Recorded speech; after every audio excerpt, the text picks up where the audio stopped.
नमस्कार दोस्तों, मूवी मस्ती मैजिक पर आपका एक बार फिर से स्वागत है।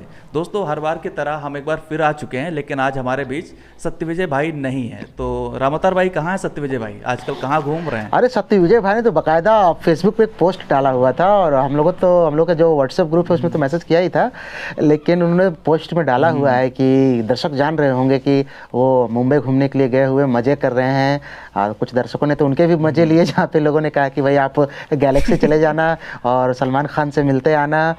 तो अच्छी बात है, सलमान खान से मिलते आए, सत्यविजय भाई मज़े करें थोड़ा और बॉम्बे घूम ले, मुंबई घूम ले और हम लोगों के लिए कुछ सरप्राइज गिफ्ट्स वगैरह भी अगर ले आए तो अच्छी बात। सत्यविजय भाई आज अच्छी बात है।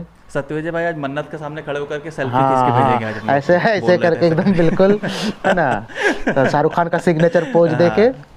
तो खैर सही बात आज है। दर्शकों ने जैसे थंबनेल देखा होगा तो थंबनेल पे उन लोगों ने देख लिया होगा कि हम लोग आज बॉलीवुड ही क्या, भारत की कुछ ज़बरदस्त सस्पेंस थ्रिलर फिल्में, मर्डर मिस्ट्री फिल्मों के विषय में जिक्र करने वाले हैं। तो इसको हम लोग दो पार्ट में जानेंगे। दो पार्ट में तो एक पार्ट वो होगा जो कि मॉडर्न मर्डर मिस्ट्री फिल्में होंगे, जिसमें बॉलीवुड की फिल्में, साउथ की फिल्में वो होंगी, और एक पार्ट होगा जिसमें हम लोग पुरानी फिल्मों की बात करेंगे, क्योंकि अभी के जो अभी के जो मर्डर मिस्ट्री फिल्में हैं आपने लगभग को निपटा ही दिया होगा, लगभग को देख लिया होगा। लेकिन कुछ पुरानी फिल्में जो वाकई में एकदम गोल्ड हैं, जेम हैं, उनको आपको देखनी चाहिए थी। उन फिल्मों को अगर आपने नहीं देखा है तो आप बिल्कुल देखिए। मैंने देखी है कुछ फिल्में और मैं वो फिल्में आपको रिकमेंड कर रहा हूँ, आप उनको अवश्य देखें। तो मैं जो पहली फिल्म मेरे हिसाब से आता है वो सब कुछ लोग रिकमेंड करते हैं, हावड़ा ब्रिज या सीआईडी ऐसी फिल्में, लेकिन एक सबसे मज़ेदार फिल्म आता है यहाँ पे। मैं मर्डर मिस्ट्री उन दिनों के 60s के सबसे बड़े मर्डर मिस्ट्री अगर फिल्म बनाने वाले कोई बंदा मुझे नज़र आते हैं तो राज खोसला नज़र आते हैं। राज खोसला की फिल्में उस समय बहुत ज़बरदस्त होती थी, जिनमें मैं पहला जिक्र करना चाहूँगा साल 1964 में आई फिल्म वो कौन थी का। ठीक है, मैंने कई ये वही फिल्म है जिसको आपने मुझे रिकमेंड किया था। मैंने कुछ वीडियो में पहले भी बता चुका, मैंने बताया है, लेकिन जो दर्शक अगर उन वीडियोस को नहीं देखे तो उनको मैं बता दूं कि एक ज़बरदस्त फिल्म है, सस्पेंस थ्रिल है। इसमें ऐसा नहीं कोई मर्डर मिस्ट्री है, लेकिन सस्पेंस थ्रिल और इस लेवल का थ्रिल है कि आप शॉक रह जाइएगा। इसका जो ओपनिंग सीन है, ओपनिंग सीन से ही कहानी इतनी ग्रिपिंग हो जाती है कि आप कहाँ पर्दे पे से हटा नहीं पाएंगे नज़र। जबकि एक ब्लैक एंड व्हाइट फिल्म है, ब्लैक एंड व्हाइट फिल्म होने के नाते एक ये वही सीन है ना जिसमें एक सीक्वेंस था जहाँ पर हीरो जो है वो कार से जाता है और सामने लेडी आ जाती है। हाँ, वहाँ पे जो मनोज कुमार साहब इसके लीड हीरो हैं और साधना लीड हीरोइन है। तो वो जो फर्स्ट ही सीक्वेंस है, इस सीक्वेंस को ही जब आप देखेंगे, हालांकि ब्लैक एंड व्हाइट फिल्म है और ब्लैक एंड व्हाइट फिल्म अभी के दृष्टिकोण से बहुत लोगों को उबाऊ लगता है, लेकिन उसके अच्छे प्रिंट्स अवेलेबल है। तो उन प्रिंट्स को जब आप देखेंगे तो क्या होता है कि बड़ा ज़बरदस्त लगता है। फर्स्ट ही सीन इतना ग्रिपिंग है कि आप लास्ट तक पहुँचेंगे। अट्रैक्टिव लगती है, डॉक्टर आनंद चले जा रहे हैं, एक सुनसान सड़क है, बारिश हो रही है, झमाझम बारिश हो रही है, डॉक्टर आनंद चले जा रहे हैं अकेले, सुनसान सड़क, दोनों ओर जंगल है, एक कीचड़ से सना हुआ सड़क है। अचानक सामने सफ़ेद साड़ी में लिपटा हुआ एक साया उन्हें नज़र आता है। उनको देख के वो गाड़ी रोक देते हैं, देखते हैं एक अकेली लड़की है। उससे जब वार्तालाप होता है तो बड़ा मिस्टीरियस जान पड़ती है वो लड़की। उनके बातों से ऐसा लगता है कि ये कोई भूत या फिर कोई आत्मा है, ऐसा लगता है। और पूरी कहानी में ये सस्पेंस थ्रिल चलता रहता है। तो आप वो फिल्म ज़रूर देखें। मेरे रिकमेंडेशन पे ये फिल्म ज़रूर आप देखें। फिल्म का नाम है वो कौन थी, साल 1964 की फिल्म थी। फिल्म के गाने बड़े अच्छे हैं। फिल्म का वो गाना आपने तो सुना होगा कि अरे बड़े अच्छे गाने थे। इन्होंने मदन मोहन साहब ने कंपोज किए थे। मदन मोहन साहब ने कंपोज किए थे। ये नैना बरसे रिमझिम रिमझिम करके जो गाना था, मेरा वन ऑफ फेवरेट गाना है। तो खैर यहाँ पे मैं राज खोसला साहब का जिक्र कर रहा था। तो रामोतार भाई एक सेकंड। पिछले वीडियो में हम लोगों ने ऑडियंस के लिए वो रखा था ना कमेंट कि रामोतार भाई गाना गाए या ना गाए, तो आप बताइए। तो काफ़ी सारे कमेंट्स मेरे उसमें आए। हाँ, जरा ले लो, एक दो बंदों का कमेंट ले लो। मैं शुक्रिया अदा करना चाहूँगा उन लोगों का। हाँ, कमेंट लूँ अभी? कोई बात नहीं, आप लोग वीडियो कंटिन्यू करते, कमेंट बाद में भी लिया जा सकता है। फिलहाल यहाँ पे अगला जो फिल्म मैं रिकमेंड करना चाहूँगा, मेरा साया, सुनील दत्त साहब के साथ है। तो रामोतर भाई मैं ये सोच रहा था आप गाना गाइए वो वाला, वो नैना बरसे रिमझिम रिमझिम वाला, नहीं जो आपको पसंद है। नहीं, दो वो लाइन। पूरा अच्छा से नहीं गा पाऊंगा, क्योंकि ये फीमेल सिंगर का है, और फीमेल सिंगर के गाने नॉर्मली एक आदमी ज़्यादा गाता नहीं है, तो अरे प्रैक्टिस में ज़्यादा नहीं रहता है। तो नैना बरसे को छोड़ दो, कोई और गाना मैं सुना ही दूंगा, कभी अभी जिक्र करते करते कोई गाना आ जाएगा मैं सुना दूंगा। इसी वीडियो में सुनाइएगा। तो मेरा साया का मैं यहाँ जिक्र करना चाहूँगा, सुनील दत्त साहब, और वही वो कौन थी से कंटिन्यू करती हैं साधना, एकदम उसी तरह मिस्टीरियस रोल में है साधना, मेरा साया। उसका एक गाना बड़ा फेमस हुआ था, आजकल फिर से वो रणवीर सिंह ने रीमेक किया उस गाने को अपने फिल्म में, झुमका गिरा रे बरेली के बाजार में, उसी फिल्म का वो गाना है मेरा साया का। एक और फिल्म थी अनीता करके नाम था फिल्म का, ठीक ना, उसी दौरान की फिल्म है, मनोज कुमार और उसमें भी साधना जी ही हैं, मतलब ज़बरदस्त फिल्म। उस फिल्म उसकी मर्डर मिस्ट्री इतनी ज़बरदस्त है कि शुरू से एकदम ग्रिपिंग है वो भी, और ज़बरदस्त है, ऐसा लगता है कि रामोतर भाई मुझे एक वो फिल्म याद आ रही है, आपने उस जिसमें एक टापू आगे रहता जाऊंगा है, अभी, वहाँ पर सब लोग शहर अभी मैं छोड़ जाऊंगा रहे आगे। हैं। अच्छा आगे जाइए। ये अभी 1963 64 65 66 इस इरा की बात हो रही है, अभी 1968 पहुंचते हैं, जिस वक्त ये सब फिल्में आई थी। तो 1968 में, अगर मैं डेट गलत नहीं बता रहा हूँ, तो 1968 में एक फिल्म आई थी गुमनाम, जिसे राजा नवाथे साहब ने डायरेक्ट किया था। हालांकि फिल्म के डायरेक्शन का क्रेडिट मनोज कुमार साहब को भी दिया जाता है, लोग कहते हैं कि उन्होंने भी घोस्ट डायरेक्शन किया था अप्रत्यक्ष रूप से। तो फिल्म थी गुमनाम, और फिल्म का वो गाना तो याद होगा कि ऐसे कुछ गाना था ना, मैं गा के सुनाता हूँ। गुमनाम है कोई, बदनाम है कोई, किसको खबर कौन है वो, अनजान है कोई, ऐसे गाना था वो। ये एकदम बिल्कुल हाँ, एक टापू है, एक टापू में क्या होता है कि कुछ लोग फंस जाते हैं, एक टापू में फंस क्या जाते हैं, इंटेंशनली उन्हें फंसाया जाता है, और एक एक करके वो हत्या होनी शुरू हो जाती है। उनके अलावा उस टापू में मात्र एक ये रहता है, खाना बनाने वाला स्टुअर्ट रहता है, खाना बनाने वाला खानसामा रहता है, जिसका रोल ये महमूद साहब ने किया था। तो वो क्या होता है, उसी टापू में एक एक करके हत्याएं कंटिन्यू शुरू होने लगती हैं, और लास्ट में रहस्य जब खुलता है, लोगों को लगता है कि हत्यारा ये है, तो बड़ा अजीब लगता है कि ये क्या रहस्य है। ये फिल्म एक्चुअल में बनी है and then there were none करके एक नॉवेल थी, अगाथा क्रिस्टी को दर्शक तो जानते ही होंगे कि पूरे विश्व की सबसे बड़े मिस्ट्री राइटर्स में से, सस्पेंस राइटर्स में से सबसे बड़ा नाम अगर किसी को लिया जाता है तो अगाथा क्रिस्टी मैम का लिया जाता है। बहुत बड़ी राइटर थी सस्पेंस थ्रिलर के नाम पर, उन्होंने जितना भी सस्पेंस लिखा है ज़बरदस्त लिखा है, और बॉलीवुड ने समय दर समय उनके नॉवेल्स को कॉपी किया है, उनके नॉवेल्स की कहानियों को लिया है, भले बहुत बार क्रेडिट दिया है, बहुत बार क्रेडिट नहीं दिया है। तो ये चीज़ें हैं, तो ये वहाँ तक चला। फिर वहाँ से चलते हैं, एक 1973 में एक फ़िल्म आई थी, और इस फिल्म को भी अगाथा क्रिस्टी के नॉवेल पे ही बनाया गया था। नॉवेल थी या फिर ड्रामा थी, एग्जैक्ट मैं बता नहीं पा रहा हूँ, लेकिन उसका नाम मैं बता दे रहा हूँ, द अनएक्सपेक्टेड गेस्ट करके नाम था। If I am not wrong तो वो प्ले था शायद, या फिर हो सकता है वो एक नॉवेल था। तो अगाथा क्रिस्टी ने ही उसे लिखा था, और वो फिल्म है, उसका एक बड़ा फेमस गाना है, बड़ा फिलोसफिकल गाना है। हालांकि मर्डर मिस्ट्री फिल्म है, लेकिन वो बड़ा फिलोसफिकल गाना, जो फिल्म का टाइटल ट्रैक भी है, ऐसे है। संसार के हर शय का इतना ही फसाना है, एक धुंध से आना है, एक धुंध तक जाना है। आज लगता है मेरे सुर नहीं लग रहे हैं, लेकिन ये जो गाना है। अच्छा रामोतर भाई, ये जो आपने बताया जो नॉवल थी द अनएक्सपेक्टेड गेस्ट, मुझे एग्जैक्टली याद नहीं आ रहा, लेकिन अभी लेटेस्ट रिसेंट समय में मैंने कोई मूवी देखी है, और वो देखा था inspired by the unexpected guest. अब वो साउथ की थी, बॉलीवुड की थी, कौन सी वो कमेंट में पिन करूंगा, लेकिन कोई थी वो इसी मूवी से इंस्पायर्ड होकर बनी है। हाँ, तो फिल्म इस फिल्म का नाम था धुंध, और फिल्म में नज़र आए थे अपने डैनी डंगजोंगपा साहब नज़र आए थे, संजय खान नज़र आए थे, जीनत अमान थी, उसके बाद अपने ये थे, इनका नाम मैं भूल जा रहा हूँ, नवीन निश्चल थे, उसके बाद मदनपुरी साहब थे। फिल्म ज़बरदस्त थी सर, मतलब कि एक मकान में एक हत्या हो जाता है, डैनी डंगजोंगपा का हत्या हो जाता है।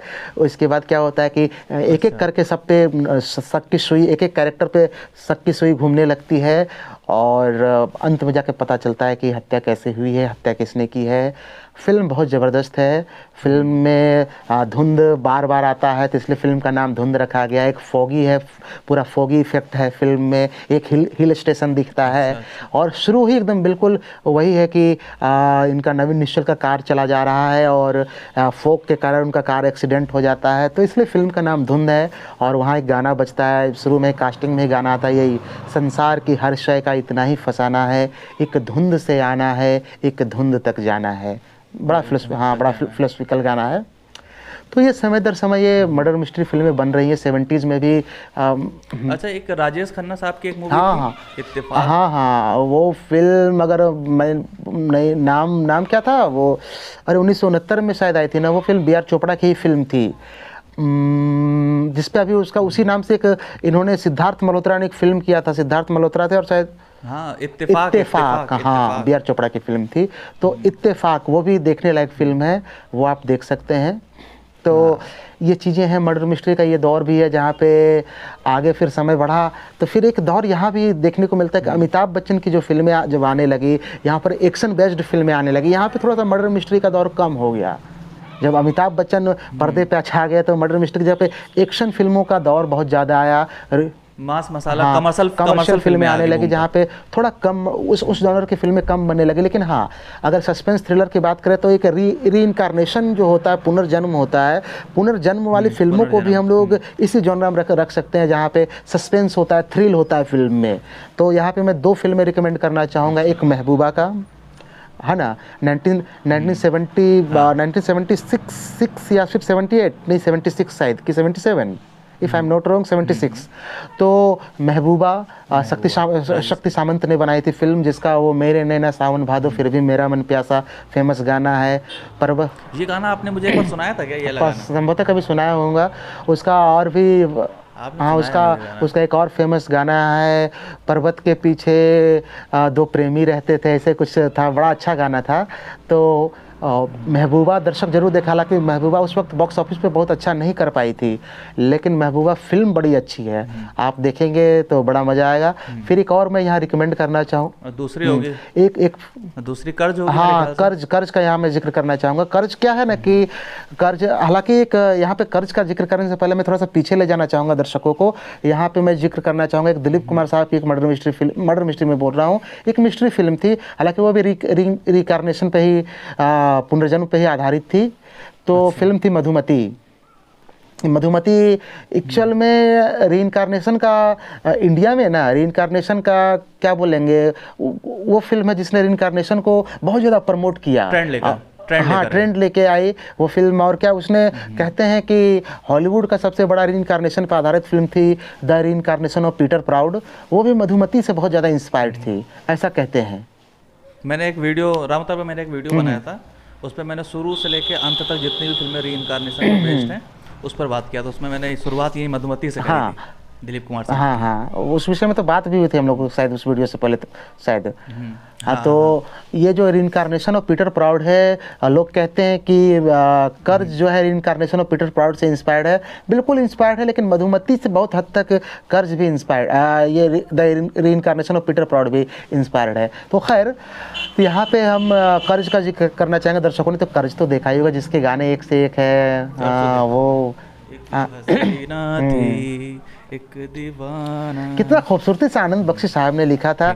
उसका एक गाना मुझे बड़ा पसंद है पर्सनली, पता नहीं दर्शकों ने सुना नहीं सुना। ये हम फकीरों को पता भाई सबके दिल का हाल है, सबके दिल का हाल है, कमाल है कमाल है। उसके बाद इसमें एक बड़ा अच्छा लाइन है, भूत हो उतार दूं, जिन्न हो तो मार दूं, पर मैं इसका क्या करूं, ये तो प्रेम जाल है, ये तो प्रेम जाल है, कमाल है कमाल है। तो ये मुझे बड़ा पसंद है। पता नहीं दर्शकों ने सुना होगा कि नहीं सुना होगा, लेकिन इसका सबसे फेमस गाना तो वो हुआ था ना, एक हसीना थी एक दीवाना था, है ना। उसमें एक और फेमस गाना था, ये पैसा, वो भी बड़ा फेमस गाना था।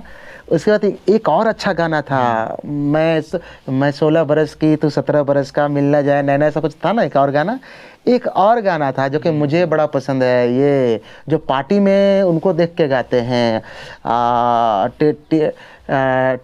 ये क्या टीना मुनीम को देख के गाते हैं, ऋषि कपूर, मोहम्मद रफ़ी साहब का गाया हुआ एक गाना बड़ा अच्छा है। अरे रे रे रे रे, आपकी मदहोश नजरें कर रही हैं शायरी, आप मैं भूल रहा हूँ लाइन, बड़ा अच्छा है। बाद में हिमेश रेशमिया ने इस फिल्म का कचरा बना दिया। क्या रीमेक करके। हाँ, हिमेश रेशमिया ने, हिमेश रेशमिया इसी फिल्म का कचरा लेकर आए थे। हाँ, तक तंदूरी नाइट्स, उसी में तो ये गाना था ना, तंदूरी नाइट्स। लेकिन बात बताऊँ, जब उस समय जब ये मूवी आ रही थी तो मैं बकायदा इस फिल्म की कैसेट लेके आया था। मुझे पता नहीं, इस फिल्म के गाने बहुत अच्छे लगे थे, तो मैं हिमेश रेशमिया जब कर्ज मूवी रिलीज तो कैसेट लेके आया था मैं, इतना वो था क्रेज मुझको इस फिल्म का। हाँ, अरे मतलब हिमेश रेशमिया को उस वक्त उसका जो आपका सुरूर एल्बम आया था ना, उसके गाने इतने पसंद थे मुझे, खास करके वो गाना, तुम्हें भूल जाना मुमकिन नहीं, तो याद ना आए ऐसा कोई दिन नहीं, है ना, ऐसा कोई दिन नहीं। तो ये गाना मेरा पर्सनल फेवरेट तब हुआ करता था, और मतलब कि मैं सुना करता था ये गाना, मुझे बड़ा पसंद था। हालांकि ये सब बचकानी बातें थी उस समय की, लेकिन एक समय के बाद जब आदमी मैच्योर हो जाता है ना, तो इस प्रकार के गाने बचकाने लगने लगते हैं। मुझे लगता है इस समय वो सब गाने मैं नहीं सुनता हूँ, लेकिन ये गाने उस वक्त काफ़ी सुना करता था। 2005-6 की बात है, 7 की बात है, उस वक्त मैं सुना करता था। सभी लोग सुन रहे थे, हिमेश रेशमिया का दौर चल रहा था। तो खैर यहाँ पे वो बात, वहाँ से फिर हम लोग समय पे आगे बढ़े तो 80s में कुछ फिल्में देखने को मिलती हैं जो इस जॉनरा की थी, लेकिन वहाँ पे कुछ 80s क्या है ना, बॉलीवुड के हिसाब से बॉलीवुड का बहुत लोग मानते हैं कि 80s बॉलीवुड का अच्छा पीरियड है, अच्छी फिल्में बनी, लेकिन मेरे अकॉर्डिंग बहुत लोग इत्तेफाक नहीं रखेंगे मेरे बात से। कमेंट में दर्शक लोग, कुछ लोग ज्ञान देंगे जरूर कि 80s का दौर बॉलीवुड का सबसे अच्छा दौर है, लेकिन मेरे हिसाब से 80s बॉलीवुड का सबसे बुरे दौर में से रहा, जहाँ पे वीडियो पायरेसी, है ना, फिल्में अच्छा नहीं कर पा रही थी। तो इसी का नतीजा क्या मिला कि अच्छी फिल्में नहीं प्रोड्यूस की जाने लगी, तो बॉलीवुड का सबसे बुरा दौर है वहाँ पे। तो इस दौर में 20 साल बाद जैसी फिल्में आई, जहाँ पे 20 साल बाद का मैं यह जिक्र करना चाहूँगा मिथुन चक्रवर्ती वाली, जिसने एक अलग ही सस्पेंस और थ्रिलर बनाया। हालांकि यहाँ पे रामसे ब्रदर्स की हॉरर फिल्में भी आई थी, अगर उसको सस्पेंस थ्रिलर माना जाए तो बहुत सारी फिल्में हैं, ठीक ना, रामसे ब्रदर्स की फिल्मों का है। फिर 90s में चले जाते हैं, जहाँ पर मुझे सबसे पहला नाम याद आ जा रहा है 100 डेज़ का, है ना। 100 डेज़ जो था, जैकी श्रॉफ की जो फिल्म थी 100 डेज़, इवन जावेद जाफरी भी थे, माधुरी दीक्षित भी थी। तो 100 डेज़ पे मैंने अभी हाल फिल्म में एक वीडियो भी किया, काफ़ी अच्छे व्यूज रहे थे उस पर। तो 100 डेज़ एक ज़बरदस्त फिल्म थी, मर्डर मिस्ट्री थी। तो उसमें जब लास्ट में कातिल का पता चलेगा तो आपके पैरों तले ज़मीन खिसक जाएगी, क्या रही कातिल। अच्छा, अभी तक मैंने ये मूवी 100 डेज़ मैंने अभी तक नहीं देखी। देखो 100 डेज़ जब लास्ट में कातिल के विषय में पता चलेगा तो कहेगा पैरों तले ज़मीन खिसक जाएगी, अरे ये कातिल है। तो कुछ डिफाइन ही नहीं कर पाओगे क्या चल रहा था फिल्म में। तो एक ये चीज़ है। जी। फिर उस दौर में फिर जैसे जैसे इधर फिर इसका एक रात करके फिल्म आई थी, कौन करके फिल्म आई थी। हाँ। ये सब फिल्में हैं जो कि देखी जा सकती है। एक वो हो गई बॉबी देओल की गुप्त हो गई, है ना, तो गुप्त भी दर्शक देख सकते हैं। ये सब फिल्में हैं जो काफ़ी अच्छी मिस्ट्री लेके आती हैं। हालांकि ये तो बॉलीवुड का किस्सा है, जहाँ पे बॉलीवुड में इस प्रकार की फिल्में बनी। हिंदी फिल्म इंडस्ट्री में साउथ की कुछ फिल्मों को रिकमेंड कर दो अब है, जो दर्शकों को देखनी चाहिए, साउथ की कुछ अच्छी मिस्ट्री फिल्में। देखिए, साउथ की मर्डर मिस्ट्री और सस्पेंस थ्रिलर फिल्में तो इतना ट्रेंड पर रही हैं बीच में, मतलब 4-5 सालों में। मतलब हर कोई मतलब मर्डर मिस्ट्री सस्पेंस थ्रिलर देख रहा है, तो मुझे लगता है सब देख ही लिया होगा उन लोगों ने। तो फिर रिकमेंड करो जो दर्शक नहीं देख पाए होंगे। सबसे बड़ा बेंचमार्क जो समझ में आता है वो एक आती है रत्सासन। 100% सबने देखा होगा रत्सासन की, मतलब अपनी एक इवन कठपुतली उसी की रीमेक थी ना। हाँ भाई, कठपुतली उसी की रीमेक थी, अक्षय कुमार वाली। तो रत्सासन हो गई। रत्सासन के बाद तो एकदम से बूम आया कि मतलब आप टैग देखो यूट्यूब पर जाके, साउथ की मर्डर मिस्ट्री फिल्में, साउथ की हिंदी डब फिल्में। तो रत्सासन के बाद एक मूवी थी, रहमान सर की मूवी थी D6 करके, तुरवंगा पथिगारो ऐसे कुछ नाम था, वो मूवी थी, ठीक है। पृथ्वीराज सुकुमारन की मूवी 7th आवर, ठीक है। और अभी रिसेंट टाइम में अगर हम लोग देखें तो एक मूवी है पोर्थोडिल, जो मैंने अभी बहुत ही कौन हालिया सा में कौन सा देखी कौन थी। सा? पोर्थोडिल मुझे काफ़ी अच्छी। पोर्थोडिल मतलब कैसे, पोर्थोडिल, अच्छा अच्छा। POR PORTOZHIL, पोर्थोडिल। तो इसमें क्या है, इसमें खासियत मुझे ये देखने को मिली कि फिल्म लगभग 2.5 घंटे की मूवी है, ठीक है। अच्छा। और जब मैं मूवी देख रहा था तो अच्छा खासा बिल्डअप लेती है, शुरुआत से लेती है। और लगभग क्या होता है, 1.25 घंटे के आसपास जो होता है, 1.25 घंटे या 1.25 घंटे के आसपास जो असली कातिल होता है वो पूरी तरह से पकड़ा जाता है, ठीक है। वो अपना गुनाह एक्सेप्ट भी कर लेता है कि हाँ भाई मैं इन सब चीज़ों के पीछे इन्वॉल्व था। लेकिन फिर इसके बाद तुरंत से जो ट्विस्ट लेकर आते हैं वो मुझे बड़ा ज़बरदस्त लगा कि एक कातिल पकड़ गया, उसके बाद मेकर ने जिस तरह से कहानी को घुमाया कि आधा घंटा दूसरे कातिल को लेकर फिल्म आगे बढ़ती है और जिस तरह से उस चीज़ को मिक्स किया जाता है वो मुझे काफ़ी अच्छा लगा था। एक अभी मूवी आई थी मलयालम की थलावन, ये हम लोग देख सकते हैं, ठीक है। फॉरेंसिक करके मूवी आई थी, वो सबने देखा ही होगा। और फिर मलयालम में अगर हम जाते हैं तो अभी रिसेंटली एक मूवी रिलीज हुई थी किष्किंधा कांडम। मैंने भी देखी है। तो इस फिल्म का बहुत ज़्यादा हाइप देखी थी, कैसी लगी थी आपको? मुझे ठीक लगा था, ठीक लगा था। ठीक लगा था, हाँ मुझे काफ़ी अच्छी लगी थी किष्किंधा कांडम अभी मूवी। एक दो दिन पहले मैं एक और मलयालम की फिल्म देखा, हालांकि वो मर्डर मिस्ट्री नहीं है लेकिन एक मर्डर होता है और उस मर्डर के पीछे का मोटिव जब बाद में पता चलता है तो काफ़ी बड़ा अजीब लगता है कि बड़ा थ्रिल है। और इसमें थ्रिल क्या पार्ट है कि कौन सा? छावर करके या अच्छा CHHAVAR इसे करके कुछ नाम है, छावर, अगर मैं गलत प्रोनाउंस नहीं कर रहा हूँ तो। मलयालम फिल्म है, हिंदी डब्ड है, सोनी लिव पे शायद, हाँ सोनी लिव पे अवेलेबल है। तो वो मैं देख रहा था, तो उसमें क्या था कि एक मर्डर हो जाता है फिल्म के शुरू में ही और पूरी फिल्म जर्न करती है एक उसी के विषय में, पुलिस इन्वेस्टिगेट कर रहा है, ये लोग भाग रहे हैं, ठीक ना। और वही देखना, ये बात तो बड़ी छोटी सी है लेकिन वही देखना इतना इंटरटेनिंग लगता है कि आपको लगेगा कि भाई कोई ज़बरदस्त चीज़ देख रहे हैं। तो ये चीज़ है। खैर आगे बताओ और कोई फिल्म। ममूटी सर की एक सीरीज़ है CBI करके, उस पर मतलब वो CBI ऑफिसर बने रहते हैं। अभी तक इस सीरीज़ के 5 पार्ट आ चुके हैं। तो CBI 5 करके अभी लास्ट जो इस सीरीज़ की आखिरी फिल्म थी, इसमें भी अच्छा आप देख सकते हो। एक कुंचुकू वोगन की एक मूवी है, नाम बहुत अच्छा है और लेकिन मेरे दिमाग में अभी नहीं आ रहा है। अच्छा। सबको मतलब कुंचुकू वोगन बोला है तो कमेंट में सबको समझ में आ गया होगा। वो भी अच्छी खासी murder mystery suspense thriller movie है।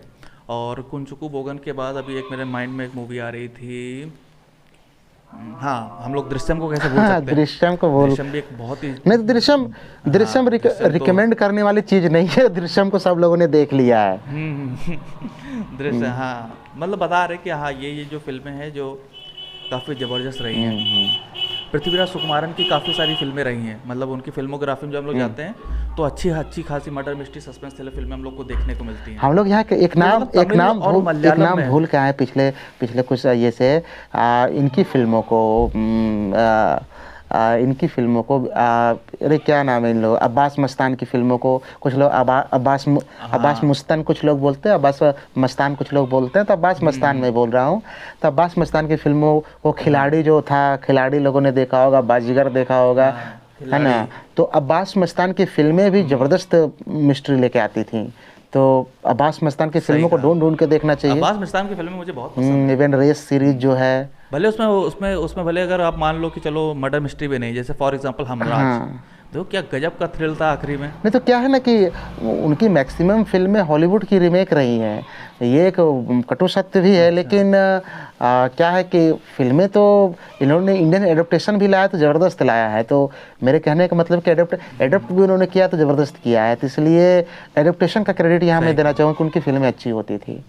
खैर हम लोग साउथ फिल्मों की बात कर रहे थे। हाँ तो ये कुछ फिल्में हैं, बाकी अभी मेरे माइंड में अचानक से एकदम क्लिक नहीं आ रहा। तो ये सारी फिल्में तो सबने ऑलमोस्ट मुझे लगता सबने देखी होगी। तो ये वो फिल्में हैं, बाकी अगर कुछ रह गई हो तो नीचे कमेंट सेक्शन में आप लोग बताएं कि हाँ ये हम लोगों ने आपको रिकमेंड किया थे, आप भी हमें कुछ रिकमेंड करें कि कौन सी फिल्में हमें देखनी चाहिए, जो कि कौन से ऐसे अच्छी फिल्में जो कि हम लोग नहीं देख पाए हैं, जो हमारे नज़रों से नहीं गुजरी हैं, जिनके विषय में हम नहीं जानते हैं। तो आप हमें कमेंट में बता सकते हैं। एक माध्यम है यूट्यूब जहाँ पे हम लोग एक दूसरे को रिकमेंड कर सकते हैं। तो कुछ अच्छी फिल्में हमें भी रिकमेंड करें कमेंट बॉक्स में। फिलहाल आज के एपिसोड में यहीं तक। अच्छा हाँ, एक मूवी रामोदार भाई, वो याद है आपको? शिल्पा शेट्टी थी और काफ़ी सारे लोग थे। रात अकेली है, क्या नाम था? शिल्पा शेट्टी थे, मतलब पूरा सुनील, याद आ रही है मूवी? सुनील शेट्टी भी थे। शिल्पा, रुद्राक्ष की बात कर रहे हो क्या? नहीं रुद्राक्ष नहीं, उसमें नाम रात से ही कुछ आता है। उसमें काफ़ी सारे चाइनीज़ एक्टर हैं, पूरा रात में सब लोग रहते हैं, एक होटल में सब शिफ्ट होते हैं। पता नहीं, मेरे माइंड में इस वक्त फिल्मी चैनल पर बहुत आती थी। चलो हम नाम पिन करने की कोशिश करेंगे। मतलब कि ये नहीं हो रहा है कि वो फिल्म थी ना, बर्ड करके था, बाज दी बर्ड करके कोई फिल्म थी ना सुनील शेट्टी के, उसमें भी तो इस प्रकार था ना, कुछ मर्डर मिस्ट्री था शायद। एक रेड करके फिल्म आई थी, मर्डर मिस्ट्री थी, इसकी आफ्ताब सिवदसानी की, आफ्ताब की है ना, मिस्ट्री थी वो उस फिल्म में शायद की। हाँ, ऐसे ही कुछ था। और ये उस समय ये तुषार कपूर हाँ, और कुछ तो है, सोहेल खान की भी मूवी आई कुछ थी तो एक है, दो। तुषार कपूर की फिल्म थी, कुछ तो है। कृष्णा कॉटेज भी अगर हॉरर जॉनर में देखा जाए तो वो भी अच्छी फिल्म थी, जिसमें थ्रिल तो ज़बरदस्त है, थ्रिल मोमेंट बहुत सारे हैं। तो ये चीज़ें हैं। हाँ। फिलहाल भाई कंक्लूड कर दो आज के इस वीडियो को। दर्शकों को मैं यहाँ एक बात और बताना चाहेंगे कि इससे पहले हम लोगों ने एक वीडियो किया जहाँ पे दिलशाद भाई जो थे हमारे चैनल पे आए हुए थे, क्रिक बॉली यूट्यूब चैनल से मेहमान के तौर पे। तो उनके एपिसोड का आप ज़रूर देखें, काफ़ी दिलचस्प बातें हैं कि यूट्यूब में कैसे कैरियर उन्होंने बनाया। तो फिलहाल ये मूवी रिकमेंडेशन का हमारा ये जो सेक्शन था, आप लोगों ने ये वीडियो देखा, पिछले 20-25 मिनट से आप लोगों ने इस वीडियो में कई फिल्मों के विषय में जाना। उनमें से बहुत सारी फिल्में आपने देख ली होंगी, बहुत सारी नहीं देखी होंगी। कौन कौन सी फिल्में आपने देख ली हैं उनके विषय में भी आप कमेंट में हमसे बात कर सकते हैं। कुछ नई फिल्मों के विषय में हमें बता सकते हैं, अपने दर्शक भाइयों को बता सकते हैं। तो फिलहाल आज की इस वीडियो में यहीं तक। तब तक सत्यविजय भाई भी मुंबई से घूम के आ जाएंगे, तो फिर अगले वीडियो में फ्रेम में सत्यविजय भाई भी नजर आएंगे। तो फिलहाल आज की इस वीडियो में यहीं तक, मिलते हैं अगले किसी और दिलचस्प वीडियो में। तब तक के लिए नमस्कार।